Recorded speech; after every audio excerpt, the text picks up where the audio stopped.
hoy hablar sobre varias cuestiones que tienen que ver con un tema que quizá ahora no está muy de moda, que son los derechos humanos, el respeto a los derechos humanos. En concreto de la amenaza que todos estos derechos están teniendo en la región de Oriente Próximo.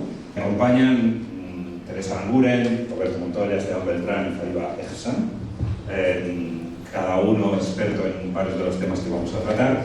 Pero justo antes de dar paso al coloquio, un poco al acto, quería dar las gracias en primer lugar a nuestras compañeras del grupo local de Amnistía Internacional en Madrid, en concreto de Amnistía Internacional Villalba, que son realmente quienes están detrás de la organización de todo este acto, son quienes han conseguido que todas y que todos vosotros estéis hoy aquí, y también a Marea Palestina, quienes son las personas que han facilitado sobre todo la gestión con el Círculo de Bellas Artes para que cedieran este espacio. Quería presentar a las personas que hoy nos acompañan. En primer lugar, Teresa Aranguren, aunque no hace falta prácticamente ni presentarla porque seguro que todos y que todas la conocemos. Teresa Aranguren es periodista, escritora y tiene un amplísimo recorrido tanto en medios de comunicación como escribiendo. Ella ha vivido, conoce muchísimo la zona, la región, tanto Líbano como Israel, el territorio palestino ocupado. Por su parte, Roberto Montoya, a quien tampoco hace falta presentar, también es periodista, también es escritor, es un experto a nivel mundial en geopolítica y en derechos humanos. Por otra parte, Fariba Ehsan, a quien tenemos el placer de conocer también hace tiempo, vive desde mediados de los 90 en Madrid, salió de Irán debido a las circunstancias en el país. En 2009 decidieron fundar la Asociación Iraní Pro Derechos Humanos en España y actualmente es su presidenta. Ella nos va a hablar de cerca y con un conocimiento muy cercano de la situación en Irán. Y por último, Esteban Beltrán, a quien seguramente también conocemos, es el director de la sección española de Amnistía Internacional, una organización que tiene más de 80.000 miembros en España, más de 100 grupos locales y bueno, su responsabilidad directa es dirigir la oficina. Además, es escritor, escribe poesía, prosa y también profesor en distintas universidades.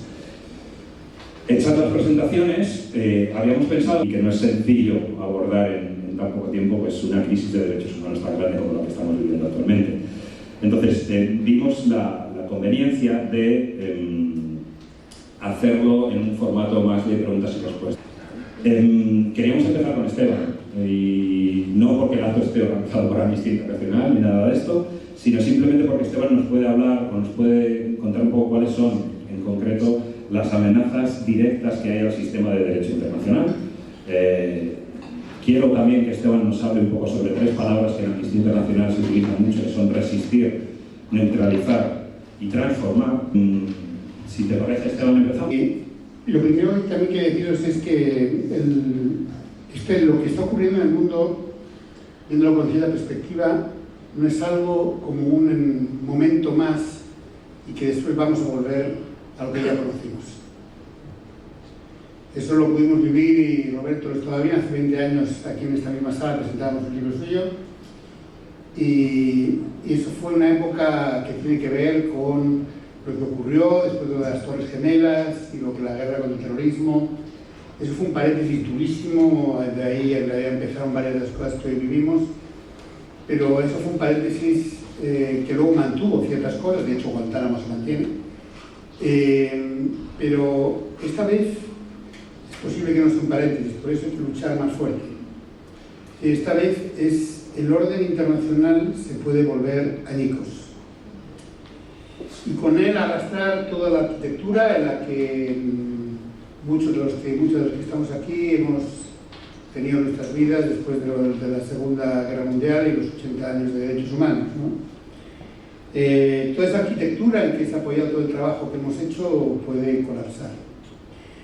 Es decir, hubo una época que podríamos llamar la época de la ola democrática, que comenzó hace más de 50 años, quizá con la caída del muro de Berlín, donde realmente a partir de ese momento avanzaron enormemente los derechos humanos, todo el sistema internacional de protección, se creó la Corte Penal Internacional, Y este fue un avance importante, con sus dificultades, con sus sinsabores, con sus frustraciones, pero un avance importante. Pero ahora vivimos lo que llamaríamos una recesión democrática importante, que la parte de Oriente Medio es solamente el pico de algo que empezó hace mucho tiempo. Es decir, hemos vuelto a una democracia que está en los niveles de 1985 en el mundo, es decir, una democracia anterior a la caída del muro de Berlín.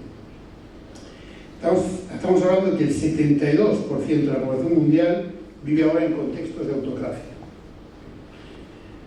En los 3 países más poderosos del mundo militarmente, como son Rusia, China y Estados Unidos, hoy hay menos libertad que hace 20 años. Este es un poco el contexto en el que nos toca vivir. Y el empuje de Trump y la falta de respeto a los derechos humanos interior y exterior de Rusia y China nos llevan a un sistema, digamos, en riesgo, ¿no? Un sistema en que además se rompe una de las principales logros que abordó la comunidad internacional después de la Segunda Guerra Mundial. El principal logro es: todos los seres humanos nacemos libres e iguales en dignidad y derechos.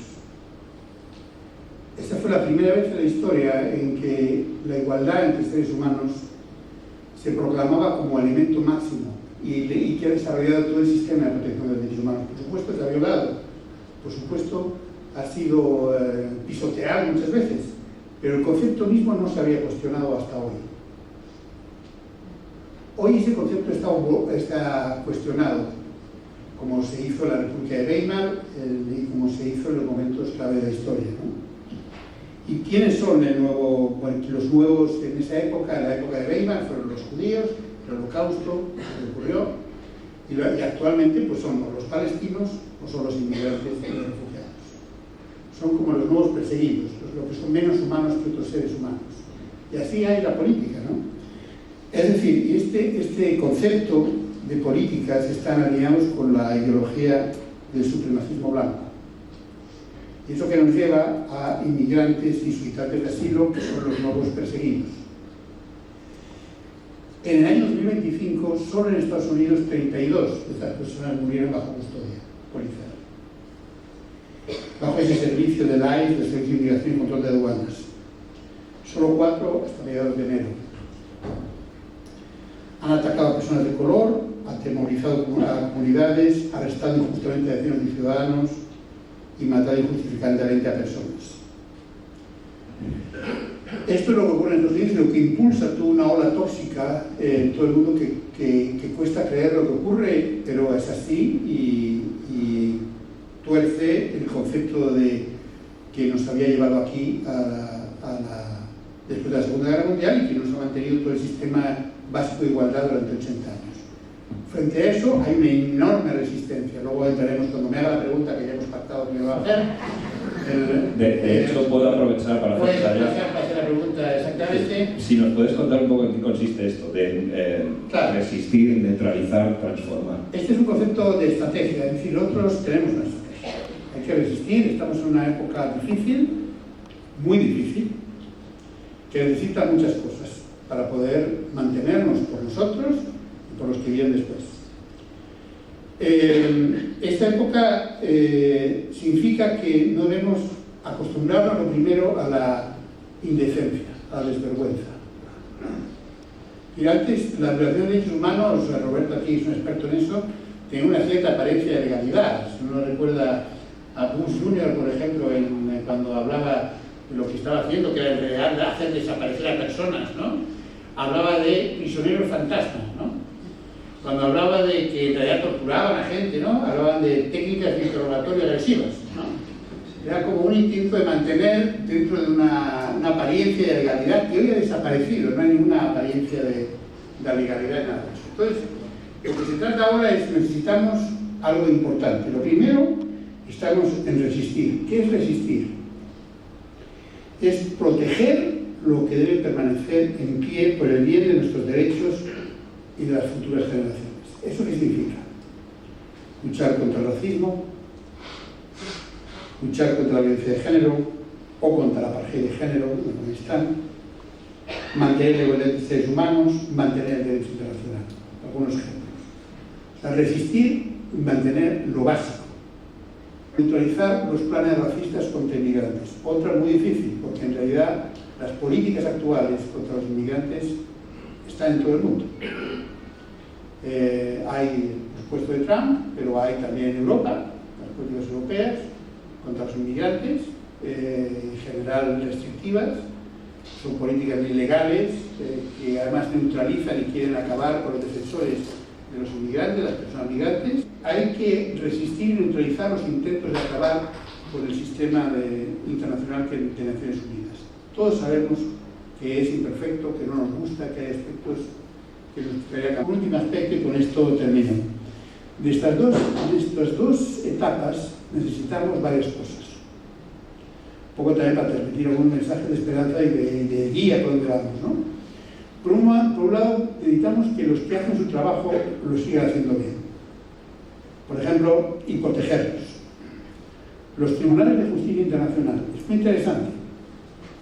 La Corte Penal Internacional, la Corte Internacional de Justicia, e incluso, por ejemplo, en materia como justicia climática, los tribunales, la Corte Internacional de Justicia ha indicado que es obligación de los Estados proteger a sus ciudadanos del desastre que lleva políticas de consumir combustibles fósiles, de llevarnos hacia la destrucción del planeta. Los tribunales de justicia mantienen que es obligación de los Estados.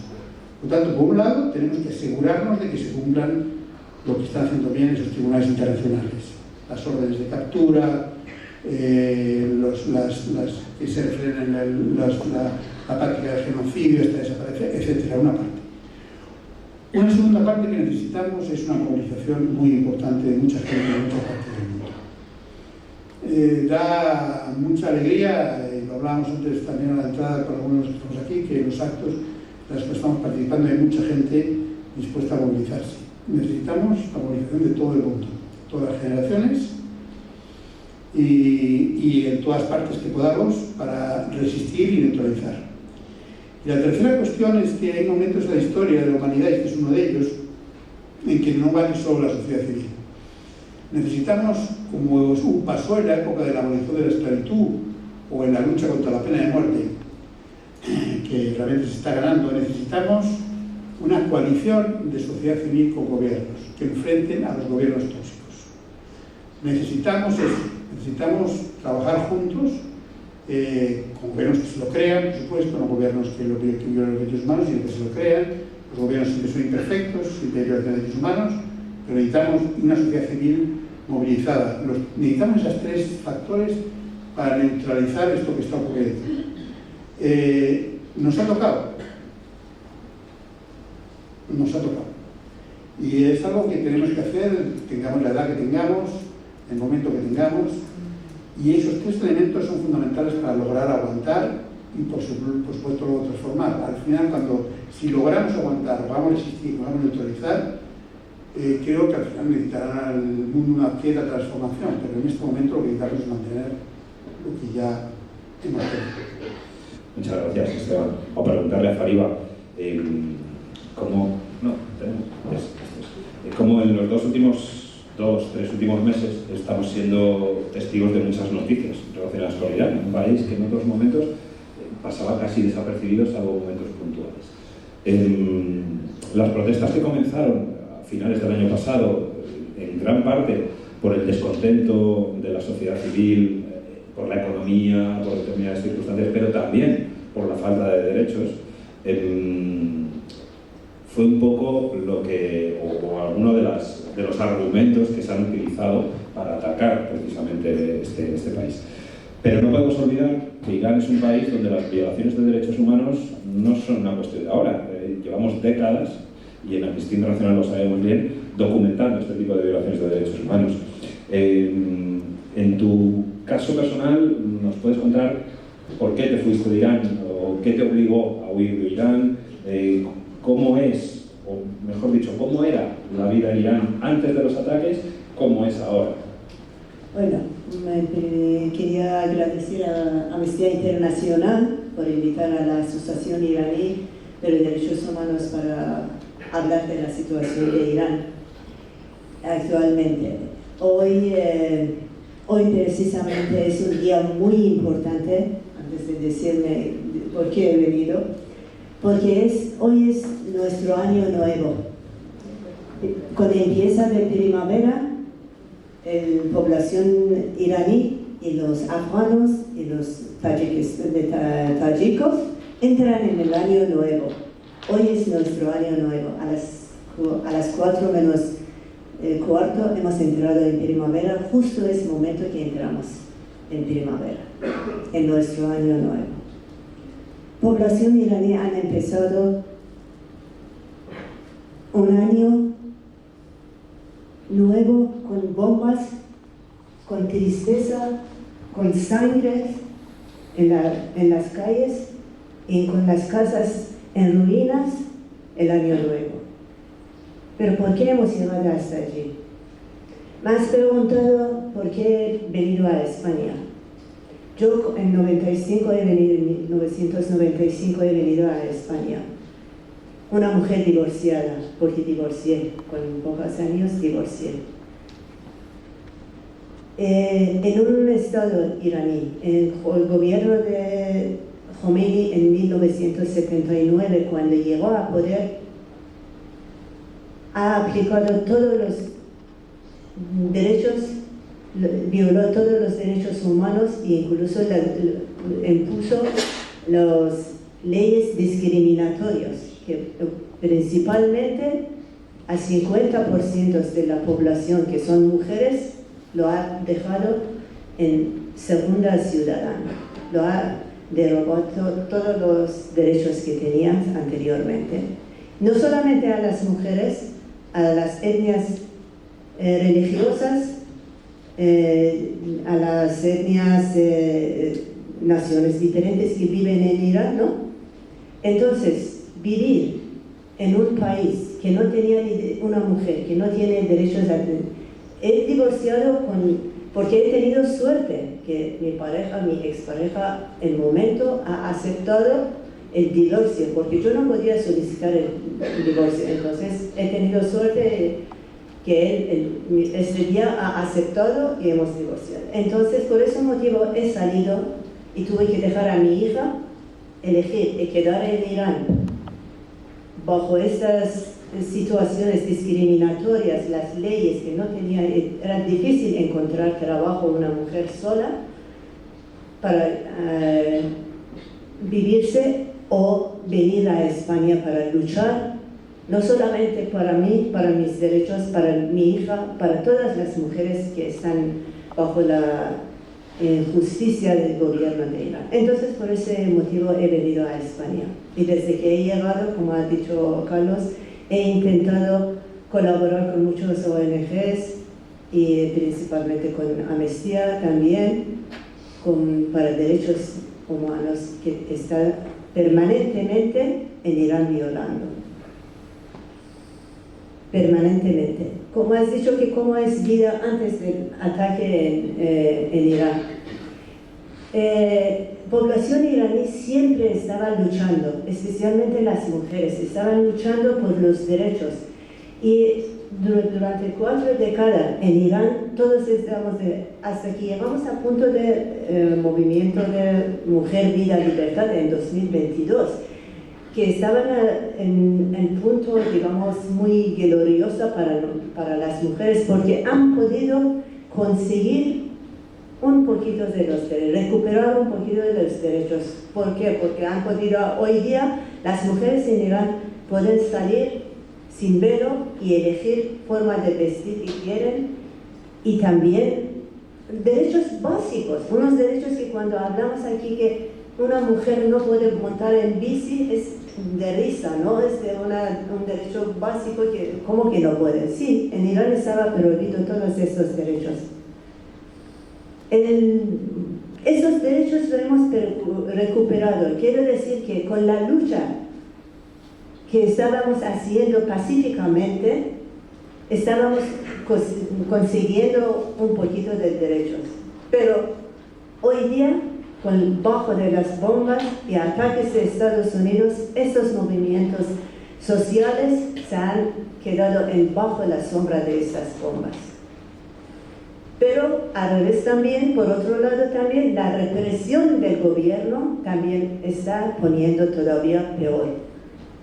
Quiero decir que ahora la sociedad iraní está bajo las bombas que caen desde parte de Estados Unidos y Israel, y por otro lado bajo la presión y las balas que reciben de parte del gobierno de Irán. Así que es una situación muy triste. Estaban desesperadas porque llevaban décadas saliendo a la calle protestando, pero poquísimas victorias han podido conseguir, ¿no? Por ejemplo, lo he dicho, con Movimiento Mujer, Vida de Libertad, que lo han conseguido dejar el velo, pero han dado un precio muy alto, porque justo, fíjate tú, después del Movimiento de Mujer, Vida, Libertad, hasta año pasado, la cifra de ejecuciones que ha pasado a Irán es una cifra altísima. Justo el año pasado, solamente en 2025, como sabéis, casi cerca de 2.000 personas han ejecutado. Represión, ejecución, falta de libertad, todos esos y también crisis económica ha hecho que la gente salga a la calle a protestar. Entonces recibieron represión. Y ahora, a recibir esa esperanza, ¿no? Es falsa esperanza de Estados Unidos, diciendo que llegará ayuda a la gente. Justo el gobierno de Irán ha cortado el internet. Se ha dejado un apagón nacional en Irán que ha cortado totalmente el internet, y este día, el día 8 y 9 de enero, sacaron el máximo armamento que tenían a ejecutar, a matar a la gente. Entonces, y a la vez también seguía Estados Unidos que llegará la ayuda, en vez de ayudar a la gente a conexiones a internet, a dar una forma de ayuda humanitaria a esta gente, hay represiones al gobierno, utilizaron las bombas que empezó ahora mismo la gente está desesperada. A lo mejor podéis escuchar a algunos iraníes que digan que los iraníes están deseando que Estados Unidos ataque a Irán, ¿no? Pero es un deseo de desesperación, porque estaban hartos. Es nivel de violaciones que reciben del gobierno de Irán, el nivel de descontento que lo tienen con el Estado. Por ese motivo pensaba que con las bombas se pueden solucionar, pero es cuando tú estás enfadada, cuando estás desesperada, lo dices cosas, ¿no? Pero eso no quiere decir que querían en realidad, porque sabemos que las bombas no traen ni libertad, ni democracia. Lo que dejan son más muertos y más, violencia, porque la consecuencia que se quedan no solamente es la gente que se muera en los edificios, infraestructura del país que está destrozando totalmente. En cualquier gobierno que volver, suponiendo que ese gobierno se cambia, llegará otro gobierno, pero necesita dinero, necesita un país para desarrollar, pero no están dejando. Como no vamos muy bien de tiempo, vamos a pasar ahora al mundo del periodismo, al mundo de la escritura, a personas que han estado en el terreno también. Vamos a empezar con Roberto. Como os decía, Roberto ha sido corresponsal de varios medios, tiene una experiencia muy dilatada en cuanto a lo que es la geopolítica mundial. Basándote precisamente en esa experiencia, ¿qué análisis o qué opinión te merece la política exterior norteamericana actual? Especialmente lo relacionado con dos cuestiones de las que estamos hablando aquí, ¿no? El respeto al derecho internacional y las garantías que deberían tener los derechos humanos. Bueno, Buenas tardes a todas, a todos. Gracias en primer lugar a Amnistía Internacional por organizar este acto y por invitarme a participar. Y es un placer estar acompañado en la mesa. Y gracias también a todos los que participáis, que muestran un poco el interés y la preocupación que existe en la sociedad por la situación actual. Recordaba antes Esteban que habíamos estado aquí en una de estas salas hace 21 años.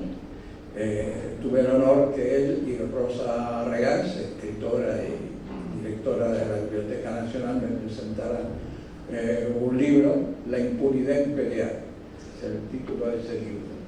Es una impunidad que existía entonces, existía antes incluso de eso, y sigue siendo la característica que domina la situación y las actuaciones de Estados Unidos en el mundo.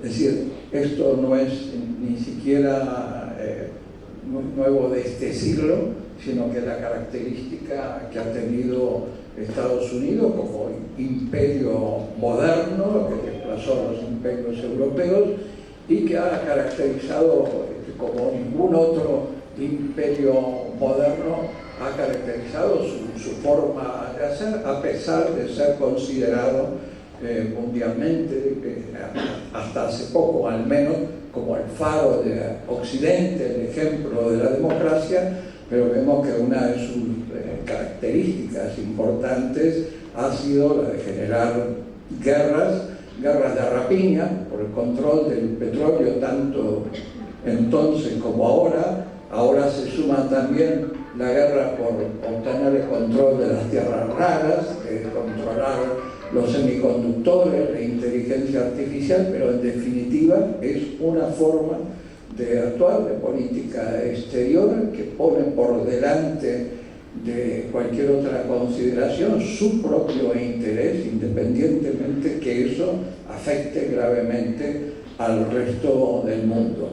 Bueno, en el caso de Trump es un reflejo de una preocupación que viene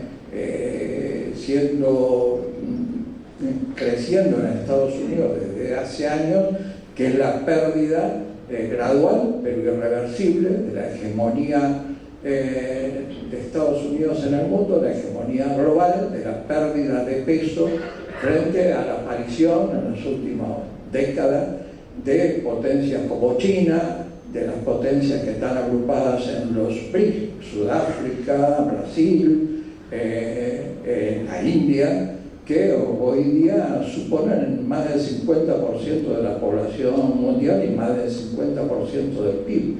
Bueno, Trump viene a erigirse en el Salvador de Estados Unidos y por eso su lema, volver a ser grande a Estados Unidos otra vez, es una promesa a la población, a la sociedad y a las grandes empresas, a las empresas de siempre, de energía, que han controlado siempre el mundo, a las que se unen ahora los oligarcas tecnológicos, que, como comentaba Esteban, tienen una presencia no solamente de control de los medios de comunicación mundiales, sino que al mismo tiempo eso les da un poder político inmenso, ¿no? Cuando hablamos de alguien como Elon Musk, no es solamente el dueño de X, antes Twitter, es el dueño también de SpaceX, que tiene acuerdos con la NASA, es decir, que controla naves espaciales, y al mismo tiempo es dueño de Starlink, y Starlink son la red de miles de satélites repartidos por todo el mundo, que por ejemplo han sido utilizados por Netanyahu para poder escrutar palmo a palmo todo el territorio de Palestina y hacer más certeros los ataques y sus crímenes, ¿no? Entonces estamos hablando de un poder que es intrínseco a Estados Unidos, a su política exterior, y que Trump es una expresión extrema, pero también en su momento, a los que somos mayorcitos, también nos preocupamos mucho en los años 80 con la presencia de Ronald Reagan, ¿no? Y sus guerras por todo el mundo, y también con Bush padre, ¿no? Con la guerra del Golfo, la anterior guerra de Afganistán, y después con su hijo, ¿no? Con Bush Jr., con su guerra contra el terror, que convirtió a este planeta en algo aún más peligroso, más desigual. Bueno, Trump es la última expresión de ese imperio, pero, como decía Esteban, ya cada proceso de estos es más grave que el anterior. Se van acumulando las cosas y ya no se vuelve a la situación anterior. Lo terrible es eso, de que son retrocesos y retrocesos, y cada vez se va estandarizando, se va normalizando una pérdida en derechos humanos, en igualdad, en conquistas sociales que se habían logrado, y se vuelve atrás, ¿no? Entonces, bueno, es una situación extrema para la cual el resto del mundo, la comunidad internacional, está demostrando que no estaba preparada, que está totalmente descolocada. Justo hay dos cosas muy interesantes que dices. El tema de la comunidad internacional, del que te preguntaré un poquito más tarde, pero de esa, quiero decir, de que esto en cierta manera no es nuevo. Quizá lo que es nuevo ahora es que ya no hay ningún tipo de disimulo. En ese sentido, esta semana, tras el ataque a la escuela de Minab en Irán, en el que murieron, antes lo habéis comentado, 150 personas, más de ellas la gran mayoría niños y niñas, he leído que esto es algo que puede perjudicar internamente a la administración Trump, porque la opinión pública norteamericana vería con malos ojos cómo sus propias armas, cómo sus propios misiles han acabado con la vida directamente de más de 150 personas. ¿Estoy equivocado o esto puede ser algo que internamente le pueda pasar algún tipo de factura? Yo la verdad es que soy muy escéptico de que esto le pase factura, porque el pueblo estadounidense está acostumbrado a guerras y guerras de agresión de su país, y las ha normalizado. Es decir, cantidades de guerras, y la guerra de Afganistán, que provocó cientos de miles de víctimas, una guerra terrible que devastó el país, la guerra de Irak. La gente sabe que han muerto cientos de miles de civiles en esta guerra, en los países han quedado devastados, por muchos años no podrán levantar cabeza. Ha pasado lo mismo con Siria, ha pasado con Libia.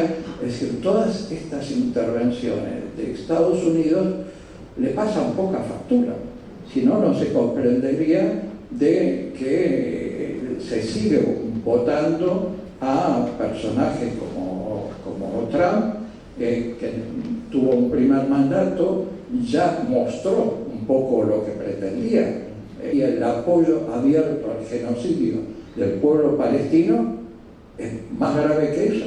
Es decir, que hay decenas de miles de muertos, decenas de miles de personas desaparecidas, la Palestina histórica devastada totalmente, Cisjordania, que cada vez se avanza Israel más hacia la anexión de sus tierras. Es decir, Israel, Netanyahu, bueno, ya no se hablará más de esa, pero está avanzando hacia su plan, el sueño histórico del sionismo, del gran Israel, ¿no? Y cuanto más se debilite a las potencias regionales, pues evidentemente domina más Israel.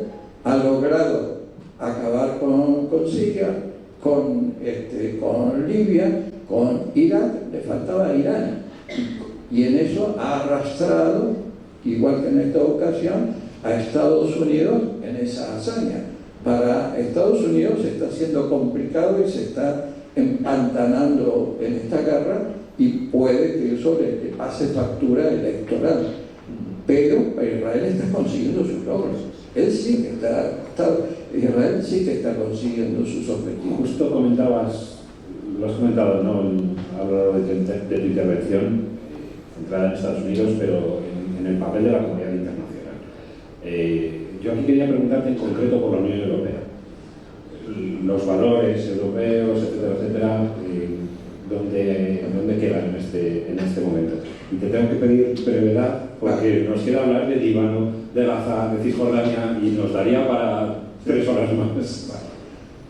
No, bueno, la Unión Europea, creo que todas y todos lo habéis visto, sobre todo en este segundo mandato, se ha visto claramente el grado de sumisión, de dependencia de la Unión Europea frente a Estados Unidos en política exterior, en política de seguridad. Se ha aceptado meterse en todo tipo de intervención y embargos y sanciones aplicadas por Estados Unidos que respondían a intereses geoestratégicos de Estados Unidos, pero que no eran los intereses de Europa. Pero bueno, ha sido cómplice de muchas, no solamente del genocidio palestino, que es lo más grave y lo más evidente que tenemos ahora mismo, sino antes también en sanciones y embargos que le interesaban a Estados Unidos. Pero lo del genocidio del pueblo palestino es lo más grave, que el bloque más importante a nivel mundial, el bloque económico de la Unión Europea, representando más de 400 millones de personas, podría haber jugado el papel de contrapeso internacional fundamental para impedir, para distanciarse directamente de Estados Unidos, para romper inmediatamente el tratado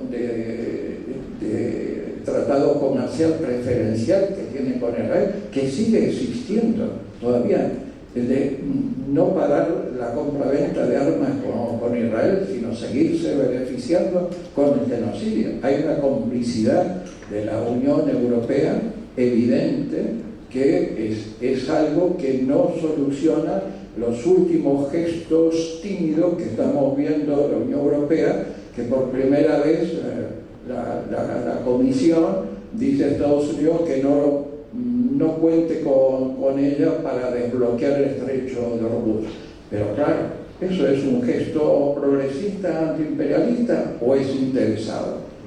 Una primera razón es que una inestabilidad en Oriente Medio significará también para Europa perjudicarse a nivel energético, que le pueda llegar una ola de miles y miles de refugiados, como llegó los refugiados de Siria, y que provocó un caos y una vergüenza política de que todo el mundo quería evitarlo. Es decir, tú provocas la guerra, pero después no te hacen cargo de las consecuencias sociales y humanas que provoca. Entonces, la Unión Europea está demostrando no solamente una debilidad, una política vergonzosa, que desgraciadamente estamos viendo que España es la única que, con limitaciones y con contradicciones flagrantes, con actitudes anteriores, con la actitud que tuvo con el Sáhara, la actitud que tuvo con Juan Guaidó con Venezuela durante el primer mandato de Trump, pero ahora está jugando indudablemente un papel de diferenciación, de crítica al genocidio, de no querer aumentar el presupuesto de defensa, de criticar claramente la agresión a Irán. Está jugando un papel positivo frente a esa complicidad total que está jugando la Unión Europea, ¿no? Muchas gracias, Roberto. Pasamos a Teresa y vamos a una zona que nos duele especialmente, como nos duele Irán y como nos duelen otras muchas. Llevamos ya más de 2 años siendo testigos de lo que en Amnistía Internacional consideramos un genocidio claro por parte de Israel en la franja de Gaza ocupada.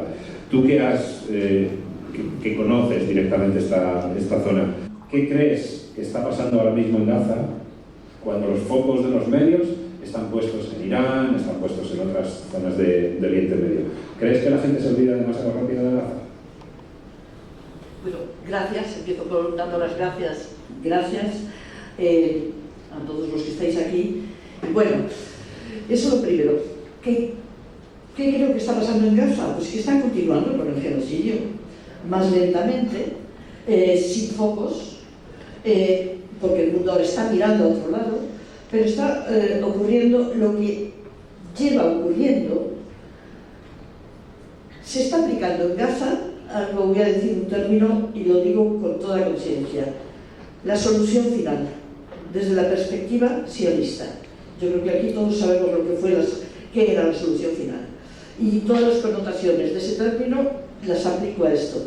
Porque, lo ha dicho antes también Roberto, todo este derrumbe al que estamos asistiendo de toda norma, de toda referencia a derechos humanos, a derecho internacional, a derecho humanitario, todo esto que lo estamos viendo, todo esto no ha ocurrido de golpe, ha venido preparándose. Lo que pasa es que ahora está ocurriendo delante de nuestras narices y estamos asistiendo a este derrumbe también con la sensación de que no hay ningún contrapeso, no hay capacidad de enfrentarlo. Pero, ¿por qué digo que lleva tiempo preparándose? Primero, hay un término que no ha salido todavía, pero que creo que debe estar presente, es colonialismo. Colonialismo. Pensamos en lo siguiente, bueno, podemos decir que no tenemos colonias, pero seguimos teniendo política colonial extrema.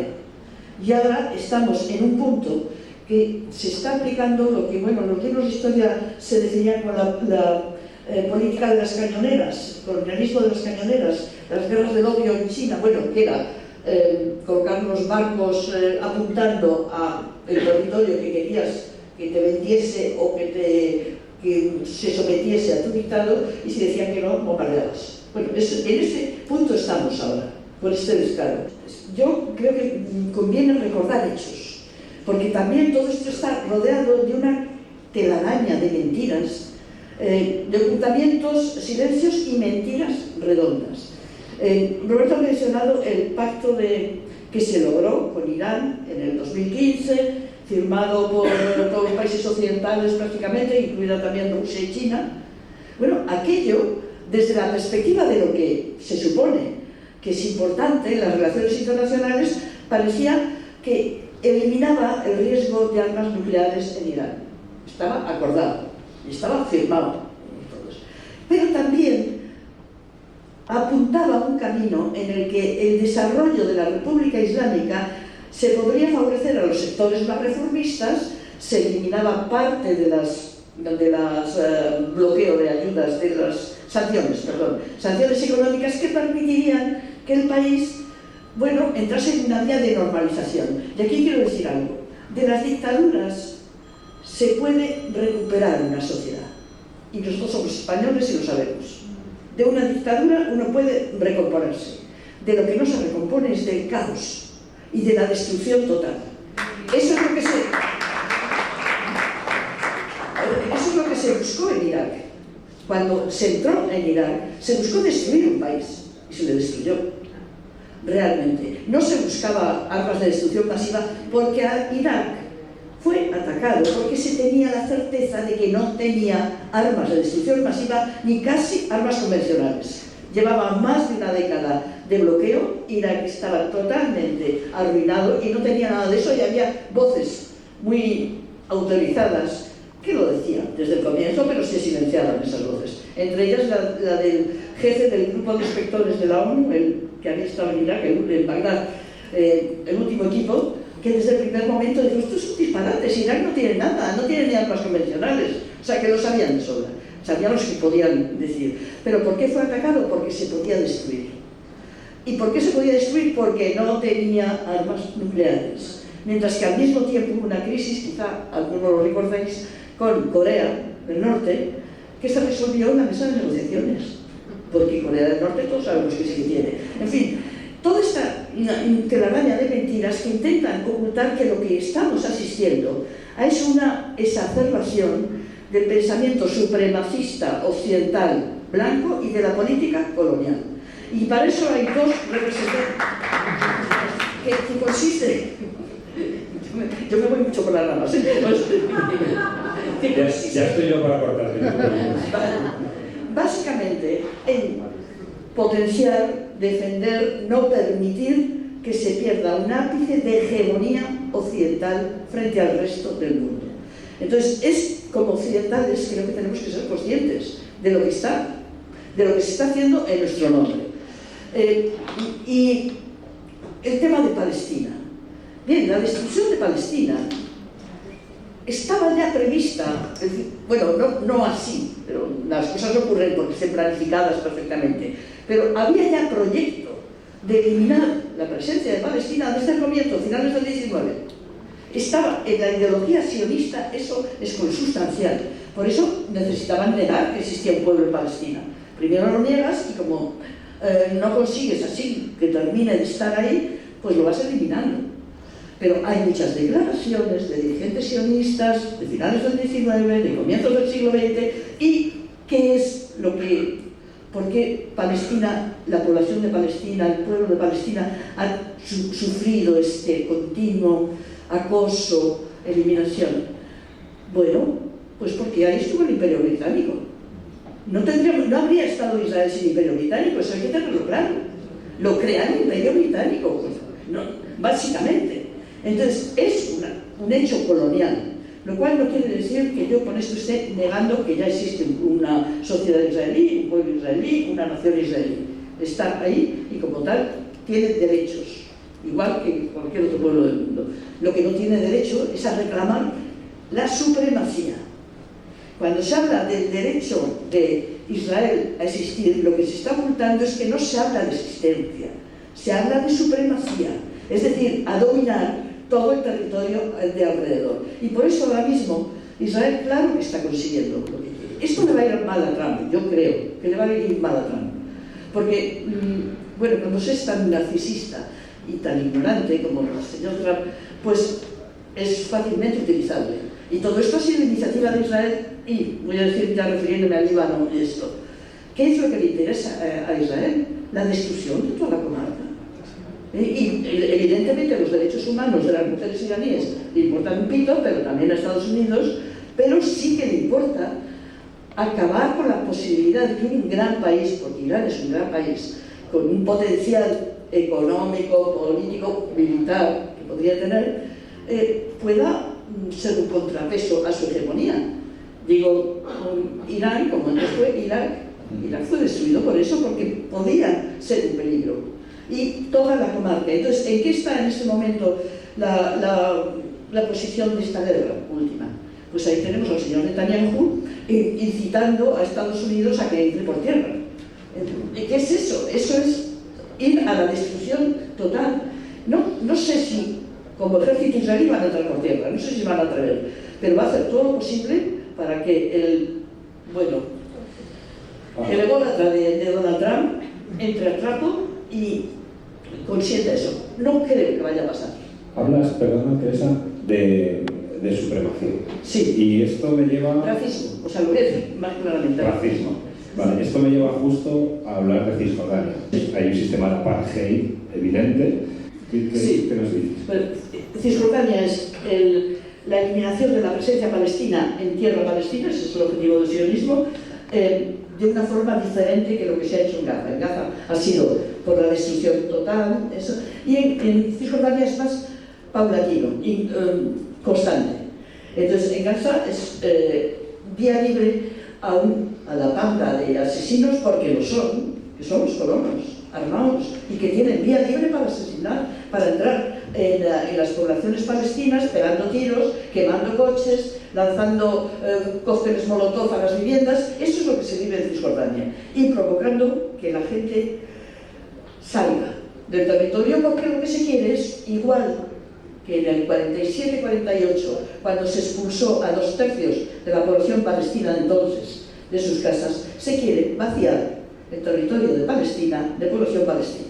Y entonces, dos métodos, pero en Cisjordania está ocurriendo eso. Líbano, pues Líbano forma parte de esta visión que yo creo que es el objetivo final de todo esto por parte israelí, que es, si no es destruir totalmente dejar en el mínimo de existencia y de fuerzas toda la región.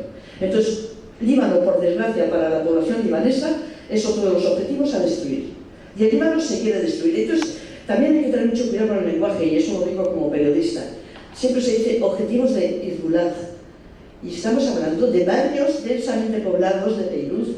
Y primero, hay que recordar que Hezbollah se creó, nació para luchar contra la ocupación israelí del sur del Líbano a partir de la invasión del 82 del sur del Líbano. Es decir, es un movimiento de resistencia contra la ocupación. Si no hubiera habido ocupación, no estaría Hezbollah.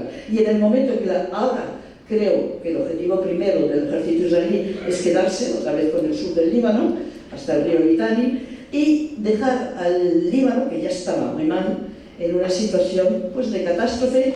Creo que se busca situación de catástrofe para toda la comarca, para toda la región del Oriente Próximo. Siria, Jordania está salvando, de momento bastante, pero corre riesgo. Pero Siria, Líbano, Irak, y en ese, solo voy a decir una cosa, una semana antes del ataque de Hamas en Israel, esa matanza que hizo Hamas, es una matanza, yo creo que hay que no tener miedo de llamar a las cosas por su nombre. El señor Netanyahu, en sede de Naciones Unidas, presentó 2 mapitas que reflejaban su visión de lo que va a ser el nuevo Oriente, Middle East, Oriente. Y en esos mapas solo estaba Israel, no había territorio palestino, nada, solo era Israel. Entonces, ese es el objetivo, y en eso está, y en eso, no puedo dejar de decirlo, por desgracia, han contado con la complicidad de gran parte de los países europeos y la pasividad de la Unión Europea, como lo ha dicho Roberto. Y eso es algo que como europeos nos deja fuera de juego, es una vergüenza primero, pero nos convierte en irrelevantes, porque entonces, ¿para qué servimos? ¿Para llevarle el café al señor Trump? Y bueno, cuando uno ve a la señora Ursula von der Leyen, pues es como europeos, es para sentirse muy avergonzado, pero llevamos en ese consentimiento de que Israel es totalmente impune, y la impunidad es lo que ha perpetuado el crimen y lo que potencia el crimen. La impunidad israelí, que no ha salido igual que al estadounidense, es una de las claves de por qué tenemos el mundo a punto de derrumbarse en todo lo que se había logrado como freno a la barbarie. Tenemos en un momento, estamos en la antesala de la barbarie. Muchas gracias, Teresa.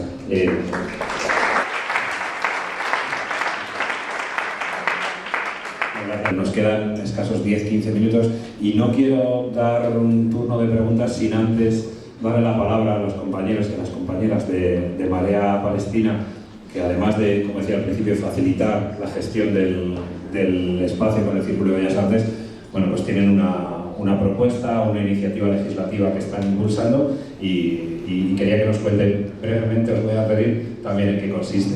Gracias. Vale. Bueno, lo primero agradecer al Círculo de Bellas Artes, que también nos acogió aquí el 3 de septiembre que estuvimos encerradas, ¿vale? O sea, ha sido un no parar, o sea, yo cojo la palabra de lo que ha dicho antes Beltrán. O sea, la sociedad civil tenemos un papel súper importante, y Marea Palestina, la educación contra el genocidio, no vamos a parar, ¿vale? No hemos parado, hemos estado en los Goya, hemos estado en millones de sitios, y entonces la iniciativa que ahora mismo hemos llevado a cabo, estuvimos el 22 de diciembre, asaltamos el espacio de la lotería. Yo creo que es una de las acciones más frikis que se puede hacer, ¿eh? Estuvimos durmiendo allí, haciendo turnos, y nos colamos para pedir 1.000 millones para Palestina. Esos 1.000 millones que exigimos que salgan de las arcas de la lotería, de lo que se recauda, van a ir a la UNRWA, pero no se queda solo ahí. O sea, hemos conseguido llevar una PNL al Congreso de los Diputados. Lo llevamos el día, no sé, el 17 de diciembre. Fue muy bien acogido por grupos parlamentarios, y este 24 de diciembre se vota, ¿vale? Creemos el de marzo, vale, diciembre. Entonces, vamos a hacer mañana una acción en Plaza de España para que numerosas organizaciones den 1.000 millones de razones para que ese dinero vaya íntegro a Palestina. Ese dinero va a ir para reparar escuelas, para reparar hospitales, para que se contraten a profesores. O sea, creemos que es un acto de dignidad, de obligado. O sea, es que tenemos que hablar ahora mismo no de dar dinero a tanto armamento, sino pues a la paz. Y bueno, pues quiero que nos sigáis por redes. Si alguien mañana quiere venir a vernos a la Plaza de España desde las 10 hasta las 2 de la tarde, y ahí estaremos. Y sobre todo, pues que no podemos parar. Muchas gracias.